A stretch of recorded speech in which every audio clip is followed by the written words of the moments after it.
Good morning అండి.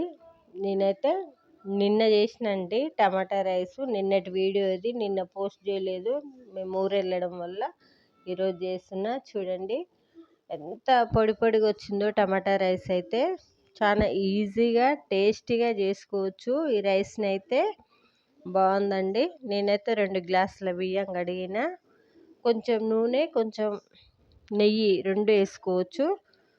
మసాలా అయితే లవంగాలు వేసుకోలేదు, ఫ్లేవర్ కోసం ఇలాచి, దాచిన చెక్క, ఆకు వేసుకున్నాం, పచ్చిమిర్చి, కొత్తిమీర, పుదీనా, కరివేపాకు.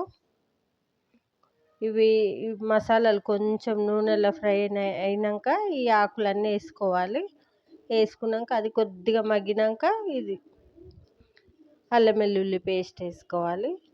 అల్లం వెల్లుల్లి పేస్ట్ కొంచెం పచ్చివాసన పోగానే నేనైతే టమాటాలన్నీ మిక్సీ పట్టిన, ఎందుకంటే ఈ ముక్కలు ముక్కలు వస్తే అన్నీ ఏరేస్తారు, ఇట్లయితే బాగుంటుందని.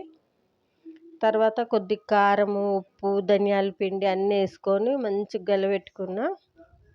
మంచిగా కలబెట్టుకోవాలి, ఎందుకంటే నూనెలు అవన్నీ ఇట్లా ఫ్రై కావాలి కదా.